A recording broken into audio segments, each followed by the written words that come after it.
હે જ્ઞાની, તું એક ગરીબ ઘરની ઝોપડામાંથી આવતી દીકરી, આજ આખો જિલ્લો તારા ઉપર ભરોસો રાખીને બેઠો, અને તને જ્યારે નેતા બનાવે છે ને તારી ખાનદાનીમાં કાંઈ વોટ ના આવે ને, એવી મા જગદંબા, હે ધરણીધર, હે નડેશ્વરી માતા, હે અંબાજી, ક્યાંક મારા જિલ્લાએ મારા નેતૃત્વે મારા ઉપર ભરોસો મૂક્યો ને, એ ભરોસાને ડગવા ના દેજે.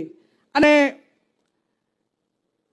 વિશેષ નથી કેવું બોલ સાહેબ, પણ જ્યારે ગામડે ગામડે ફરું ને અને લોકો ફૂટ ને હાર પહેરાવે ને, ત્યારે એમનું ઋણ મારા ઉપર છે. અને ઋણ એટલે લોકસભા એટલે નાની વસ્તુ નહીં. પેઢીઓ ખસી જાય છે, પણ તેને ટિકિટ નથી મળતી. અને આ બનાસકાંઠાની પ્રજાના ભરોસે જ્યારે મને ટિકિટ આપી દે ત્યારે હે ભગવાન કૃષ્ણ કનૈયા, મારી નાવ તારજે અને મારા બનાસકાંઠાને સુરક્ષિત રાખજે, એની ભાઈચારાની ભાવના રાખજે.